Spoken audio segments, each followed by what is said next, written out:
મને એના black horse છે ને એ તો એક કૂતરું છે. એટલે આ પ્રકારની અંગ્રેજી બોલવાવાળા લોકો, હમણાં એક જોક વાંચ્યો હતો. એક બાપુ છે ને જુનાગઢનો જોક હતો. આમ પગચંપી કરાવતા હતા પોતાના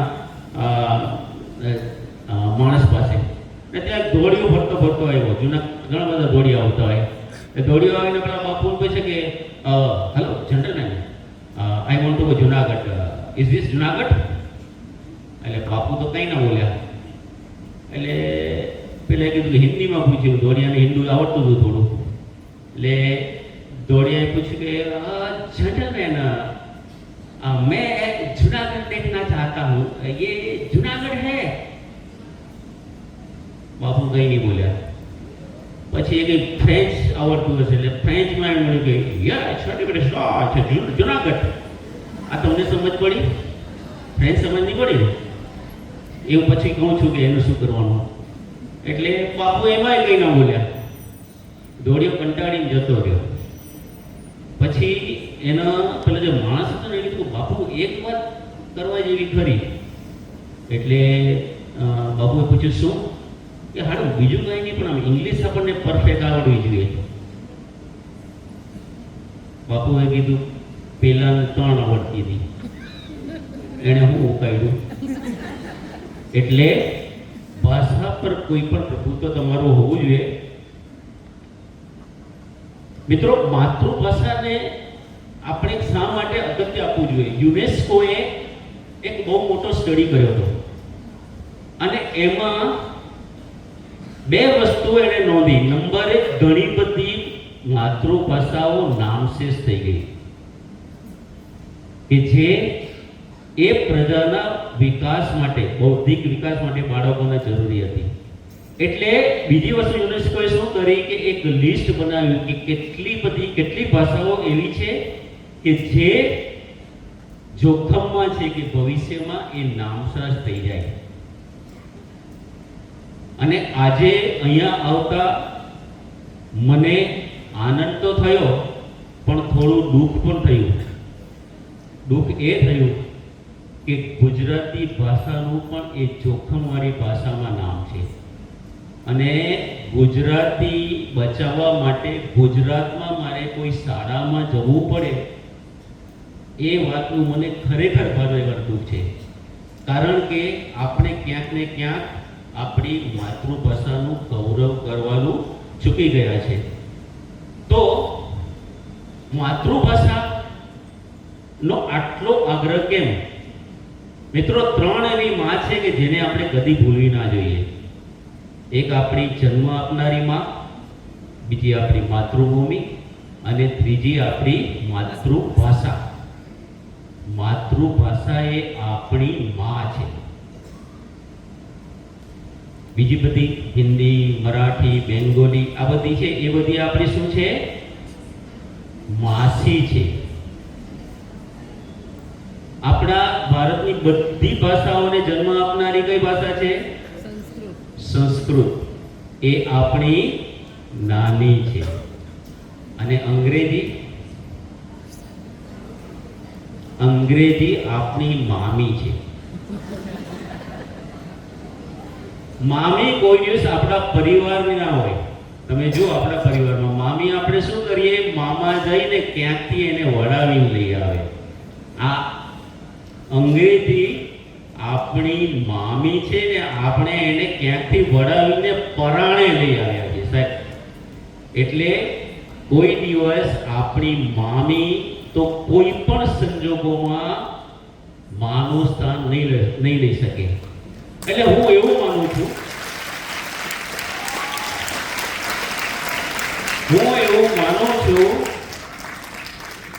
કે ગુજરાતી અને અંગ્રેજી બંનેને તમારે અહીંયા રાખવાની છે. ખાલી અડધા ઇંચનો ફરક રાખીને. આ સમજવા જેવું છે. તમારે છાતી સરસી ચાંપવાની છે પણ અડધા ઇંચનો ફરક રાખવાનો છે. અડધા ઇંચનો એટલા માટે કે ગુજરાતીને તમારે હૃદયમાં રાખવાની છે અને અંગ્રેજીને તમારે ખિસ્સા માટે રાખવાની છે. કારણ કે અંગ્રેજી મહત્વે આપણા માટે હવે વેપાર અને રોજગારની ભાષા થઈ ગઈ છે. એ કોઈ દિવસ હૃદયમાં બિરાજનારી ભાષા નહીં છે સાહેબ.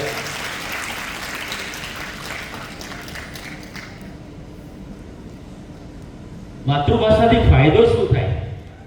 એક માતૃભાષા મરી જાય, એક માતૃભાષા વિલીન થઈ જાય ત્યારે એક સમાજને શું તકલીફ થાય? સાહેબ, એક માતૃભાષા મરી જાય છે ને, એક માતૃભાષા વિલીન થાય છે ને, ત્યારે ખાલી ભાષા નથી હોતી, એની સાથે સમાજના સંસ્કાર અને સંસ્કૃતિ નાશ પામે છે. લોર્ડ મેકોલે નામ સાંભળ્યું છે તમે? સાહેબ, અંગ્રેજોએ 200 વર્ષ અહીંયા ગુલામી કરી. અંગ્રેજોએ 200 વર્ષ આપણે અહીંયા ગુલામી કરી. પહેલા 100 વર્ષ આ પ્રજા બધું લૂંટી ગયા, અહીંયાનો ખજાનો લૂંટી ગયા, પુસ્તકાલયો પાડી નાખ્યા, પણ આ પ્રજા મચક નહોતી આપી. તમારે કઈ વાતો કરવી છે સાથે?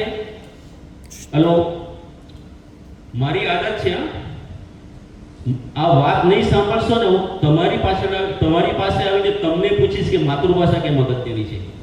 હું અલગ છું બધાથી, આ મારી આદત છે, હું ખરેખર આવી જઈશ. તો મેકોલે 1835માં એક લેટર લખ્યો. મેકોલે ત્યાં લંડનના એમપી હતા, કવિ પણ હતા. એણે લેટર લખ્યો અને જે લેટર લખ્યો એ જ્યારથી અંગ્રેજ ગવર્મેન્ટે ઇમ્પ્લિમેન્ટ કર્યું, અંગ્રેજ ગવર્મેન્ટે અહીંયા ફોલો કર્યું, ત્યાર પછી આપણે સંપૂર્ણ ગુલામ થઈ ગયા. મેકોલે લખ્યું છે કે તમારે જો ભારતને સંપૂર્ણપણે જીતવું હોય તો તમારે આપણી અંગ્રેજી ભાષાને અંગ્રેજી સંસ્કૃતિ સાથે ભારતમાં ફેલાવવી પડશે. અને એનાથી કાળા અંગ્રેજો અહીં પેદા થશે અને એવા લોકો પેદા થશે કે જેમને પોતાની ભાષા, પોતાના સંસ્કાર અને પોતાની સંસ્કૃતિથી નફરત થશે. સાહેબ, અંગ્રેજો તો જતા રહ્યા, પણ એ મેકોલે લખેલો કાગળ હજુ પણ અહીં અસર કરે છે. સાહેબ, હજુ એ આપણા પોતાના દેશમાં એવા કાળા અંગ્રેજ આપણી સાથે છે કે જેને પોતાના સંસ્કૃતિ અને સંસ્કાર માટે જરા પણ ગર્વ નથી. મારા મેડિકલ કોલેજના મારા ક્લાસમાં 140 જણા ડોક્ટર બન્યા, એમાંથી લગભગ 70 જણા હમણાં વિદેશમાં જઈને ત્યાં પ્રેક્ટિસ કરે છે. એમને આ કાગળથી શું થયું? આપણા સંસ્કાર માટે એમને અહોભાવને બદલે એમને નાનમ લાગી, આપણી સંસ્કૃતિ માટે નાનમ લાગી, અને એમની દિશા ફક્ત અહીં શિક્ષણ લઈ, મફતમાં શિક્ષણ લઈ ને વિદેશોમાં જઈને વિદેશોની સેવા કરવાની થઈ. કારણ કે એ જે મેકોલે જે ઝેર ભર્યું હતું આપણી સંસ્કૃતિ વિશે, આપણા સમાજ વિશે, આપણા ધર્મ વિશે, આપણા દેશ વિશે, તે હજુ પણ ત્યાં, હજુ પણ આપણા આ બધા જે મેડિકલ એન્જિનિયરિંગ, આઈઆઈટી, આઈએમના વિદ્યાર્થીઓ છે એમાં પ્રવર્તે છે. એટલે આ આપણી ભાષા પાસે શું છે ને અંગ્રેજી આવ્યા પછી આપણે શું ગુમાવ્યું? તમે યાદ કરો છો, તમે નાનપણમાં તમે જ્યારે અંગ્રેજી માધ્યમમાં પ્રવેશ લીધો છે એ પહેલા તો મોટે ભાગના કેટલા લોકો આમાંથી જેમની માતૃભાષા ગુજરાતી છે, હાથ ઊંચો કરો. માતૃભાષા ગુજરાતી છે, ઘણા બધા છે. તો આપણે કેવા કેવા ગીતો, કેવા કેવા જોડકણા, કેવા કેવા સુભાષિતો વાંચતા હતા, ખ્યાલ છે તમને? આ બધી નાની નાની કવિતાઓ તમે વાંચી હશે. આ કોણે વાંચી છે કે ગાઈ છે કે દાદાનો દંગોરો લીધો, એનો મેં તો ઘોડો કીધો, ઘોડો ચાલે દમ દમ દમ દમ ધરતી ખાતી જાય, ચાલતા ચાલતા આવે દોઢ, દોઢ મૂકીને કુડે કોટ. બીજી એક બિલાડી જાડી, એણે પહેરી સાડી, સાડી પહેરી તળાવમાં તો તળાવમાં તો બિલાડીનો સાડીનો છેડો, બિલાડીને આવ્યા સાડીનો છેડો, મગર બિલાડીને. સાદી સીધી આ કવિતા છે સાહેબ, એને તમે અલગ રીતે લો. બહુ અગત્યની કવિતા છે. એક બિલાડી જાડી, બિલાડી જાડી છે એનો અર્થ એમ કે તમારે તમારું શરીર પાતળું અને ફિટ કરવાનું છે, જાડા થવાનું નથી. ઓબેસિટી થશે તો તમને પ્રોબ્લેમ થશે. એક બિલાડી જાડી, એણે પહેરી સાડી. તમે જો જાડા હો તો સાડી બી બહુ સારી ન લાગે, પણ સાડી તોય સારું આપણા સંસ્કૃતિનો પહેરવેશ છે. સાડી પહેરી ફરવા ગઈ, તળાવમાં તો તરવા ગઈ. જ્યારે તમે જ્યાં જાઓ તમારે એ રીતનો પહેરવેશ પહેરવાનો હોય. તમે સાડી પહેરીને તરી ન શકો. સાડીમાં તળાવમાં તો મગર, મગરને આવ્યા ચક્કર. સાડીને તળાવમાં તો મગર, બિલાડીને આવ્યા ચક્કર. સાડીનો છેડો છૂટી ગયો અને મગર બિલાડીને ખાઈ ગયો. સમાજમાં જ્યારે જ્યારે તમારા આ છોકરીઓ માટે ખાસ છે, લેડીઝ માટે ખાસ છે, જ્યારે જ્યારે તમારા સાડીનો છેડો છૂટી જાય ને સાહેબ, મગર તમને ખાવા માટે તૈયાર હોય. આ આટલો મોટો સંદેશો તમને આપણા નાના જોડે પણ આપતા હોય સાહેબ. અને લગ્ન ગીતોને શું મજા ખબર? લગ્ન ગીતો કેટલા લોકો સાંભળે છે? લગ્ન ગીતો મહેશ તારા દેશમાં ખાડા ને ટેકરા, કેમ કરી આવે બેની એકલા રે.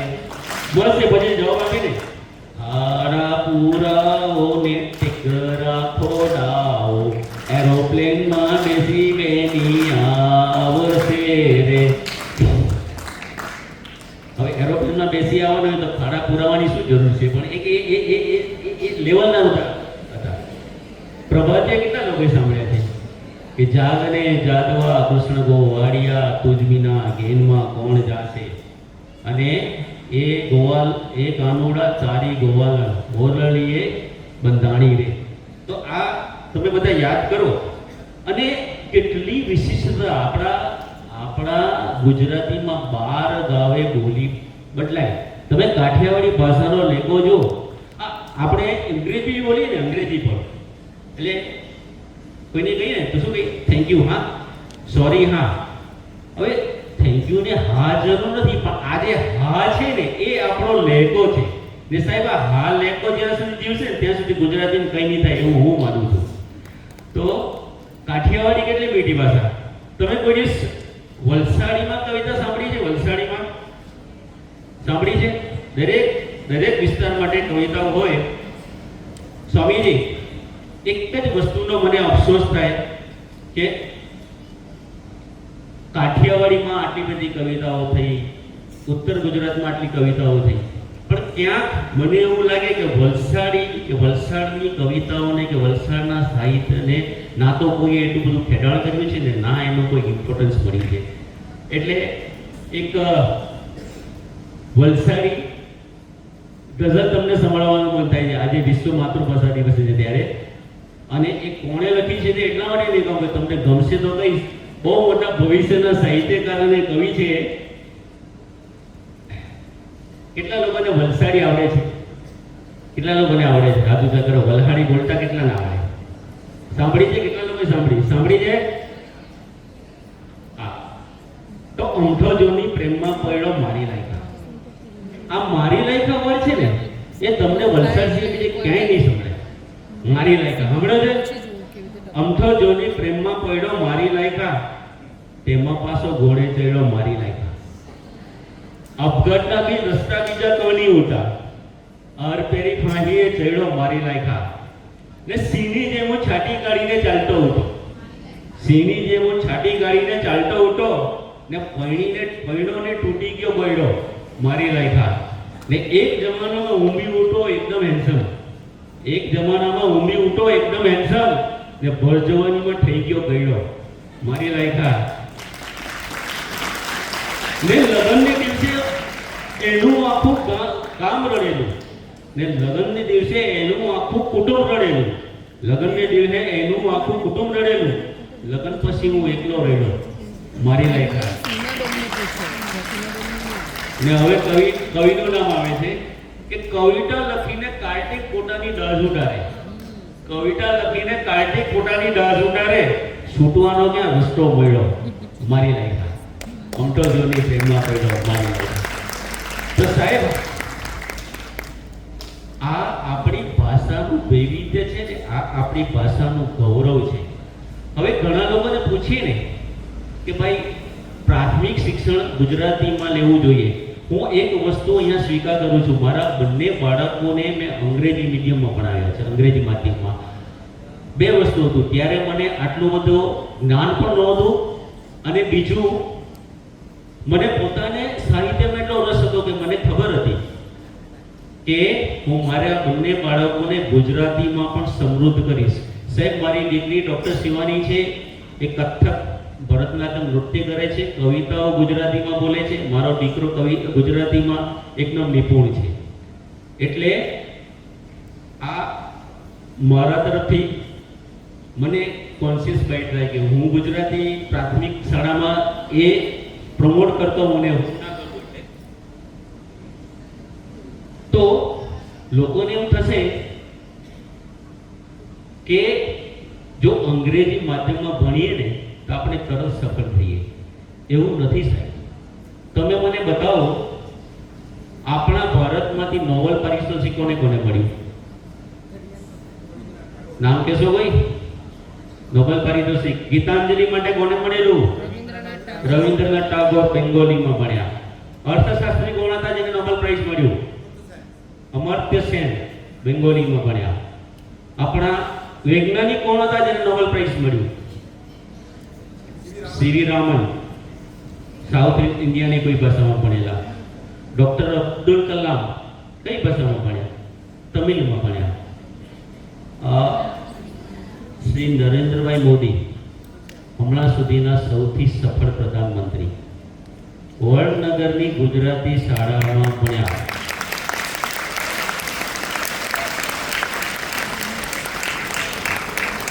હિન્દી ખૂબ સરસ આવડે, પણ ગુજરાતી અંગ્રેજી એમને પણ ખપ પૂરતું આવડે. એ ખપ પૂરતું અંગ્રેજીથી આખા દેશ પર ખૂબ સુંદર રીતે રાજ કરે છે, અને અત્યારે સમગ્ર વિશ્વમાં સૌથી પ્રખ્યાત અને સૌથી માનીતી વ્યક્તિ તરીકે શ્રી નરેન્દ્રભાઈ મોદીનો. તો આનું સોલ્યુશન શું?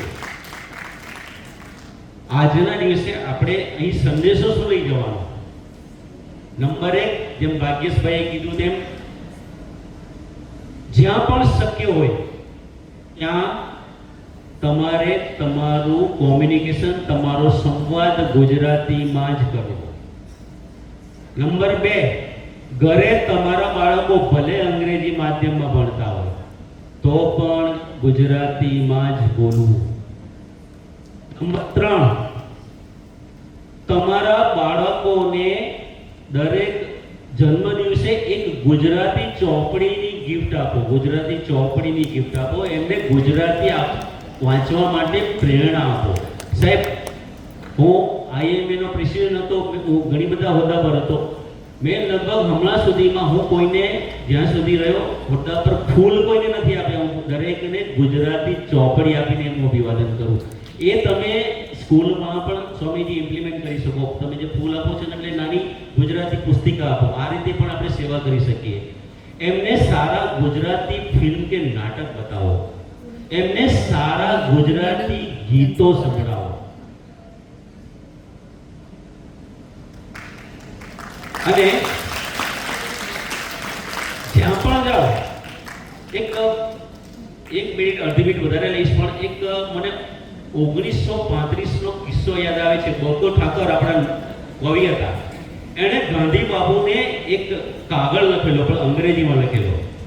આ મને હમણાં યાદ આવે છે. તો ગાંધી બાબુએ એમની સામે ગુજરાતીમાં કાગળ લખેલો કે જ્યારે ભારત આઝાદ થશે ત્યારે મારો વિચાર છે કે એક એવો કાયદો બનાવીશ કે બે એ લોકો કે જે ભારતની કોઈ પણ સરખી ભાષા જાણતા હોય અને જો અંગ્રેજીમાં વાતચીત કરે તો એમને ઓછામાં ઓછી 6 મહિનાની કેદ થવી જોઈએ. આ ગાંધીજીએ લખ્યું છે. સાહેબ, એ જો કાયદો હોય તો આપણે તો બધા જેલમાં જતા રહીએ, હમણાં સુધીમાં બહાર જ નહીં આવીએ. તો આપણે નક્કી કરીએ કે આપણે એક જ ભાષા જાણતા હોઈએ અને જો ગુજરાતી હોઈએ તો ગુજરાતી ને ગુજરાતીમાં જ વાત કરીએ.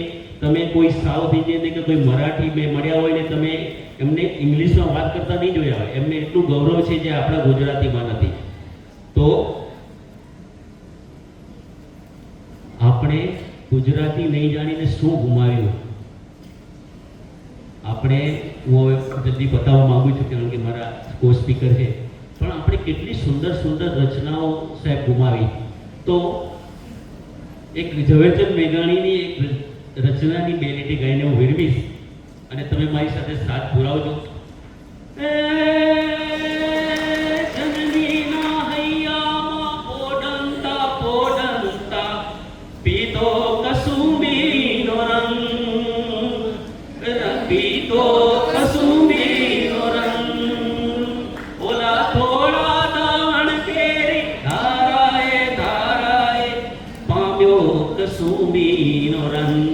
ઓ રાજ મને લાગ્યો કસુંબીનો રંગ, ઓ રાજ મને લાગ્યો કસુંબીનો રંગ. એ બહેનોના કંઠેથી તરતા હારડામાં દોડ્યો કસુંબીનો રંગ. એવી ભીષણ રાખી કેરી પાડોની પાડો દોડ્યો કસુંબીનો રંગ. ઓ રાજ મને લાગ્યો કસુંબીનો રંગ, ઓ રાજ મને લાગ્યો કસુંબીનો રંગ. શ્વાસની કરતાલ પર રણકી ઉઠે, શ્વાસની કરતાલ પર રણકી ઉઠે. જીવન તો છે વિશ્વાસની તથા બે ચાર વાતો અધૂરી રાખીએ, બીજી શું પાછા મળવાની કથા. Thank you so much. ખૂબ જ સરસ. આટલી સરસ માહિતી આપવા